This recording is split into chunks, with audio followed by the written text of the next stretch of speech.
Isabella. അവതരണം Shibu Joseph. രചന വിദ്യാവസൻ. വാ, നമുക്ക് സാറിനോട് ചോദിക്കാം.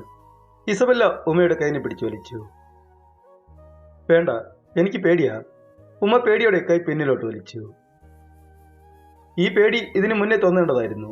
ഇനി പേടിച്ചിട്ട് കാര്യമില്ല. വാ എൻ്റെ കൂടെ. ഇസബെല്ല ഉമ്മയും വലിച്ചുകൊണ്ട് ഓഫീസിൽ പോയി. ഇസബെല്ലയും ഉമ്മയും ആ സാറിന്റെ മുന്നിൽ പോയി നിന്നു.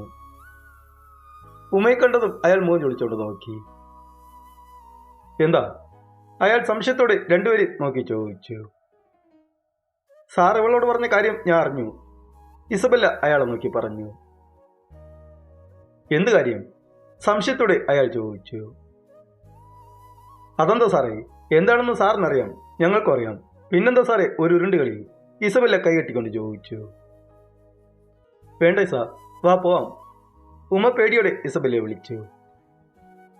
ഇസബെല്ല രൂക്ഷമായി ഉമ്മയെ തിരിഞ്ഞു നോക്കി. ഉമ്മ ഒന്നും മിണ്ടാതെ കുനിഞ്ഞു നിന്നു.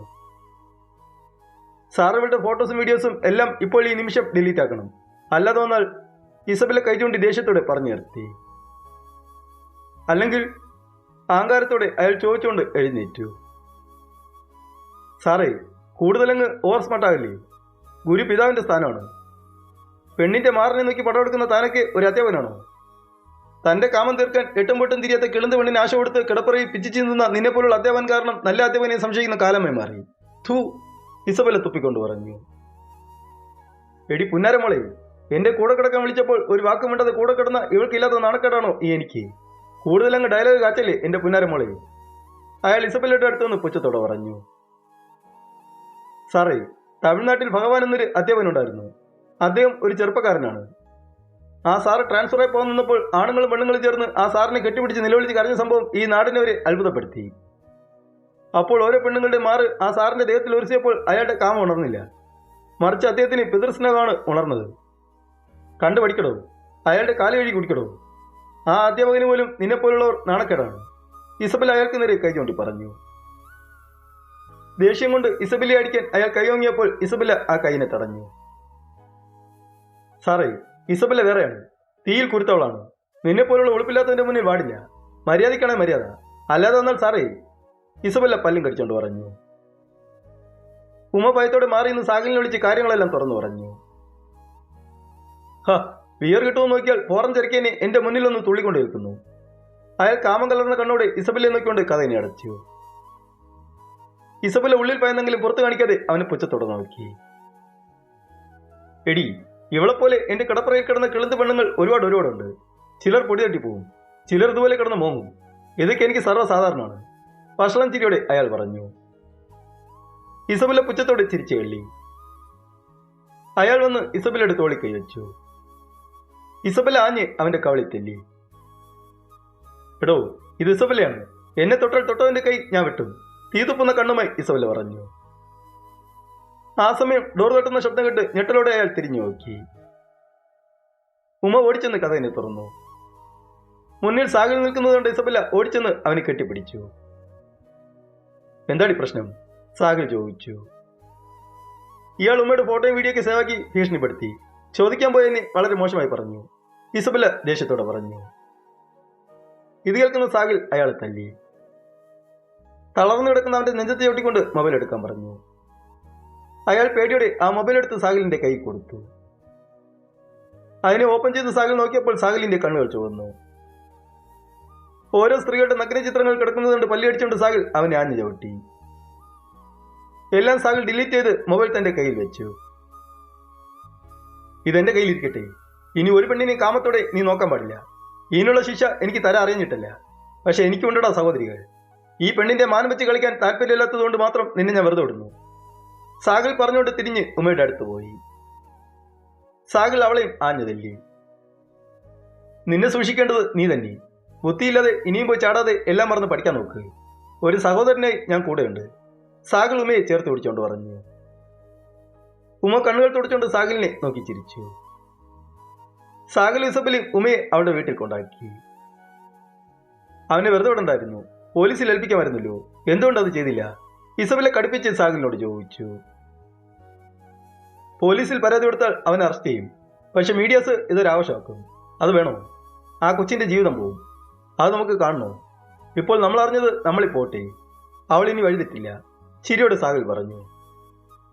ഇസബെല്ല ചെറുചിരിയോടെ സാഗലിനെ നോക്കി. വീട്ടിൽ ഇർവാനോട് എല്ലാ കാര്യങ്ങളും സാഗൽ പറഞ്ഞു.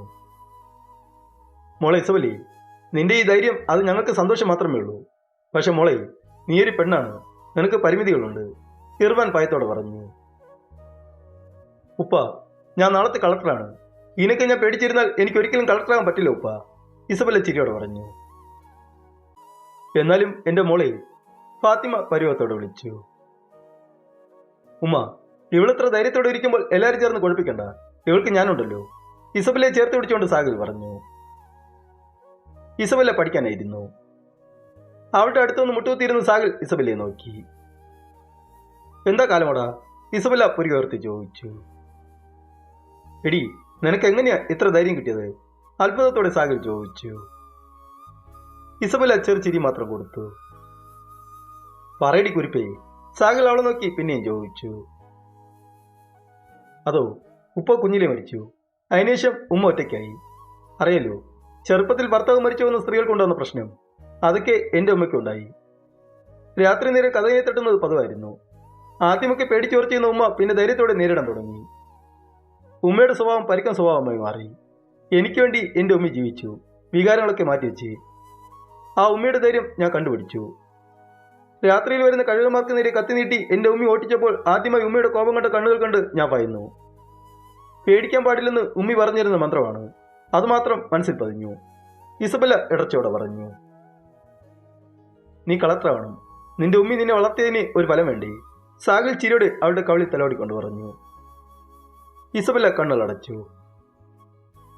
അൻസർ ഐഷുവിന്റെ വീട്ടിൽ കയറി. ഇതെന്റെ വീടാണ്, ഇനി നീ എന്റെ പുറകെ കിടക്കണ്ട, അൻസർ ഐഷുവിനെ അടിച്ച് പുറത്താക്കി. ഐഷു മുറ്റത്തിൽ പോയി വീണു. മോനി, ഐഷു ഇടർച്ചോടെ വിളിച്ചു. ഇജ്ജ് മിണ്ടരുത്, ഓളെ മറ്റൊരുത്തിന് കെട്ടിച്ചോട്ടച്ച് എന്റെ പുറകെ കഴിയുന്നു, അൻസർ ദേഷ്യത്തോടെ പറഞ്ഞു. ഐഷു ഒന്നും മിണ്ടതെ കരഞ്ഞോണ്ട് പോയി. ഐഷു ആരെയും വിളിച്ചു പറഞ്ഞില്ല. ഐഷുവിന്റെ അഭിമാനം കാരണം സാഗലിന്റെ വീട്ടിൽ പോകാൻ അവൾക്ക് മനസ്സ് വന്നില്ല. നേരം പുലരുന്നവരെ അവൾ കവലയിൽ കഴിഞ്ഞു ഓടി. ഐഷുവിനെ പുറത്താക്കിയത് അൻസറിന്റെ ഉമ്മ ഇസബെല്ലയെ വിളിച്ചു പറഞ്ഞു. ഇസബെല്ല വേദനയോടെ സാഗലിനോട് പറഞ്ഞു. രണ്ടുപേരും കാറെടുത്ത് ഐഷുവിന്റെ അടുത്ത് പോയി. ഉമ്മി, കവലയിലിരിക്കുന്ന ഐഷുവിനെ ഇസബെല്ല ഓടിച്ചെന്ന് കെട്ടിപ്പിടിച്ച് കരഞ്ഞു. സാഗൽ കാറിൽ നിന്നിറങ്ങി അവരുടെ അടുത്ത് വന്നു. വാ, നമുക്ക് എന്റെ വീട്ടിലോട്ട് പോവാം, ഇസബെല്ല ഐഷുവിനെ വിളിച്ചു. വേണ്ട മോളെ, ഐഷു മടിയോടെ പറഞ്ഞു. ഉമ്മ, അത് ഉമ്മയുടെ മോളുടെ വീടാണ്, എനിക്കൊരു ഉമ്മയില്ല, രണ്ടുമ്മയാണ് ഉള്ളത്. പൊന്നുപോലെ നോക്കാൻ എനിക്ക് കഴിയും, മടിക്കണ്ട ഉമ്മ, നമുക്ക് സന്തോഷത്തോടെ അവിടെ കഴിയാം, ആരും ആരെയും ഇറക്കി വിടില്ല, സാഗൽ ഐഷുവിനെ ചേർത്ത് പിടിച്ചുകൊണ്ട് പറഞ്ഞു. ഐഷു കണ്ണുകൾ തുടച്ചുകൊണ്ട് ചിരിയോടെ അവരെ നോക്കി. ഇസബെല്ല ഐഷുവിനെ കൊണ്ട് കാറിൽ കയറ്റി, അവളും കൂടെ കയറി. സാഗലിന്റെ വീട്ടിൽ ഉമ്മറത്തിൽ ഫാത്തിമ ഇർവാനും കാത്തിരുന്നു. ഐഷുവിനെ കൊണ്ടുവരുന്നത് കണ്ട് ഇർവാനും ഫാത്തിമയും സന്തോഷത്തോടെ നോക്കിയിരുന്നു. ഐഷു, നമ്മളെന്താ അന്യരാണോ? ഒരു വാക്ക് പറയാമായിരുന്നല്ലോ നിനക്ക്, പരുവത്തോടെ ഇർവാൻ ചോദിച്ചു. ഐഷു ഒന്നും മിണ്ടാതെ കരഞ്ഞോണ്ടിരുന്നു. വാ ഐഷു, ഒരു ചമ്മലം വേണ്ട, നിന്റെ വീട് പോലെ കണ്ടാൽ മതി, ഫാത്തിമ പറഞ്ഞുകൊണ്ട് ഐഷുവിനെ അകത്ത് വിളിച്ചോണ്ട് പോയി.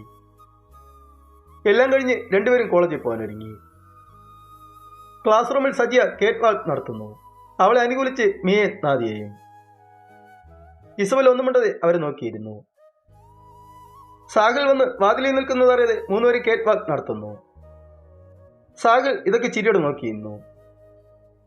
ഇസബെല്ല സാഗലിനെ കണ്ട് അവരോട് പറയാൻ പോയതും വേണ്ടെന്ന് സാഗൽ കണ്ണുകൾ കൊണ്ട് ആംഗ്യം കാണിച്ചു. ഇസബെല്ല തലയും മാട്ടിക്കൊണ്ട് ചിരിയോടെ അവരെ നോക്കി. സാഗൽ അവരുടെ അടുത്ത് പോയി. മിസ് സജിയ, സാഗൽ മെല്ലെ വിളിച്ചു. യെസ്. അവൾ സ്റ്റൈലായി തിരിഞ്ഞു നോക്കിയപ്പോൾ മുന്നിൽ കൈകെട്ടി നിൽക്കുന്ന സാഗലിനെ കണ്ടു. യോ കടുവ, ഭയത്തോടെ സജിയ വിളിച്ചു. ഇത് കേൾക്കുന്ന എല്ലാവരും പൊട്ടിച്ചിരിച്ചു. മറ്റുള്ളവർ ഓടി അവരുടെ സീറ്റിൽ പോയിരുന്നു.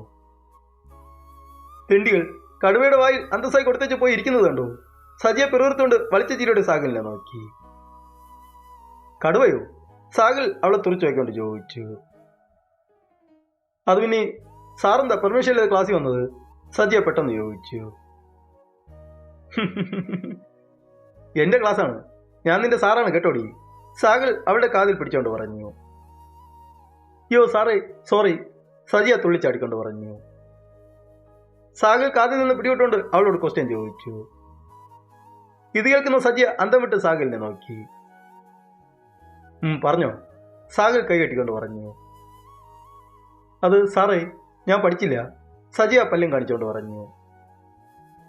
ഇത് കാണുന്ന സാഗലിന് ചിരി വന്നെങ്കിലും ചിരി അടക്കിക്കൊണ്ട് അവളുടെ കയ്യിൽ ബുക്കിന് കൊടുത്തുകൊണ്ട് വായിക്കാൻ പറഞ്ഞു. ഇത്രയേ ഉള്ളൂ, സജിയ ചിരിയോടെ പറഞ്ഞുകൊണ്ട് വായിക്കാൻ തുടങ്ങി. ഇങ്ങനെയല്ല. പിന്നെ സജിയ സംശയത്തോടെ സാഗലിനെ നോക്കി ചോദിച്ചു.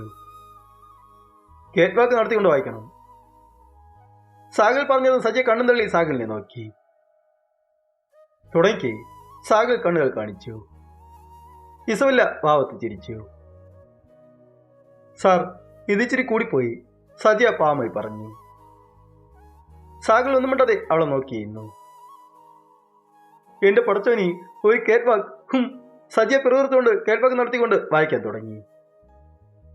ഇത് കാണുന്ന സാഗൽ പൊട്ടിച്ചിരിച്ചു, കൂടെ മറ്റുള്ളവരും. ചിരിക്ക് ചിരിക്ക്, വെറുതെ അല്ല ഇസബലയുടെ കയ്യിൽ നിന്ന് കിട്ടുന്നത്, കണക്കായിപ്പോയി. സജിയ മനസ്സിൽ പിറുവിറുത്തുകൊണ്ട് കേറ്റ് വാക്ക് നടത്തി. മതി മതി, പോയിരിക്കേ, സാഗൽ അവളെ പോകാൻ പറഞ്ഞു. ടൂർ ഓർമ്മയുണ്ടല്ലോ, എല്ലാവരും നെയിം തരണം കേട്ടല്ലോ, സാഗൽ എല്ലാവരും നോക്കി പറഞ്ഞു. ആ സമയം സജിയ മെല്ലെ എഴുന്നേറ്റു. സാഗൽ അവളെ നോക്കി. സാർ, വീട്ടിൽ വിടില്ല, സജിയ വിഷമത്തോടെ പറഞ്ഞു. നിന്റെ ബാപ്പയോട് ഞാൻ സംസാരിച്ചോളാം, പേടിക്കണ്ട, നീയില്ലാതെ എന്ത് ടൂറ്, കേറ്റ് വാക്ക് നടത്താനുള്ളതല്ലേ, സാഗൽ ചിരിയോടെ പറഞ്ഞു. ഷോ, ഈ സാറ് എന്നെ നാറ്റിക്കും, സജിയ തലയും ചൊറിഞ്ഞുകൊണ്ടിരുന്നു. വൈകുന്നേരമായപ്പോൾ സാഗൽ സജിയയും കൊണ്ട് അവളുടെ വീട്ടിൽ പോയി.